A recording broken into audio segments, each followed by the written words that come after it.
Հայտնի է, թե ինչ է կատարվել Գյումրու համայնքապետարանում, երբ ուժայինները եկել են ընդդիմադիր Վարդան Ղուկասյանին ձերբակալելու։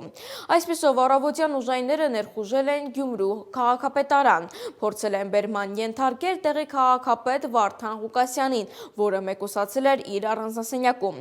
Ըստ հակակոռուպցիոն կոմիտեի 8 անձ է ձերբակալվել մի խումբ պաշտոնատար անձանց կողմից խոշոր չափերով կաշառք ստանալու, վերջիններիս կաշառք տալու մեղադրանքներով։ Համայնքապետարանի աշխատակիցներն ու կողմնակիցները փորձել են թույլ չտալ, որ Վարդան Ղուկասյանը ձերբակալվի։ Գյումրու համայնքապետն էլ ավելի ուշ ոստիկանների ուղեկցությամբ դուրս էր եկել առանձնասենյակից եւ դիմել քաղաքապետարանում հավաքվածներին, ասելով. «Ժամանակն է կանգնելու մեր քաղաքի եւ մեր արժանապատվության կողքին»։ Այս պահին քաղաքապետարանում ընթանում են գործողություններ, որոնք ուղղված են քաղաքապետին հեռացնելու, բայց պետք է հասկանանք, սա միայն մեկ մարդու մասին չէ, սա վերաբերում է ողջ քաղաքի անկախությանը։ Միացեք, խոսեք, մի լռեք, Գյումրին ուժեղ է իր ժողովրդի շնորհիվ։